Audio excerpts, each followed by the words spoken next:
Are these Free People shorts worth $148? Especially when you can get these on Amazon for only 13 bucks. There is a ton of cheap Chinese crap on the market. So today I'm going to show you how to spot the good stuff from the bad stuff.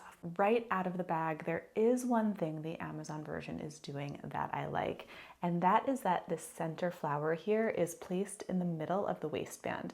Now, doing this is actually going to increase your fabric consumption because you have to put your pattern down so it's exactly where it needs to be on the garment. That being said, they're able to do this because this is the cheapest, flimsiest polyester fabric you can find.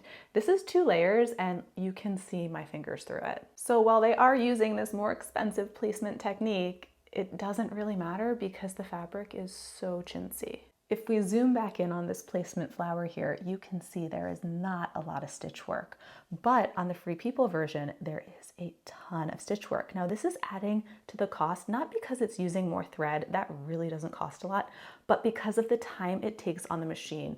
The longer something is on the machine, like making these flowers, the more expensive it will be. This is very, very quick to embroider and produce, especially this is like nothing, whereas something like this is going to take longer, which means more expensive because time is money in fashion. Let's turn them inside out and see how they were constructed. Here's something I really like about the construction of the Free People garment that the average consumer would probably never notice. Now the Amazon version, if you look at it, the lining is sewn into the outer fabric.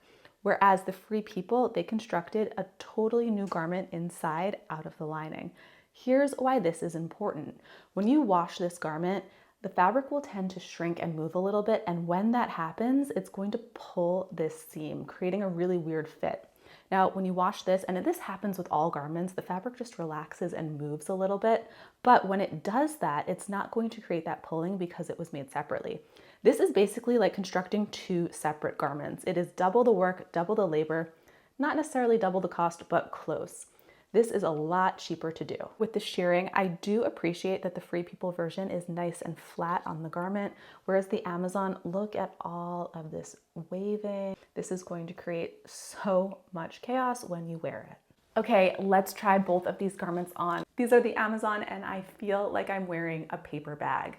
Everything about this garment was made cheaply. The Amazon is garbage. Here is the Free People version. You can see it's a lot less see-through. Is the Free People one worth it? Probably not. I can make this for you with an MOQ of 50 pieces for probably around $30.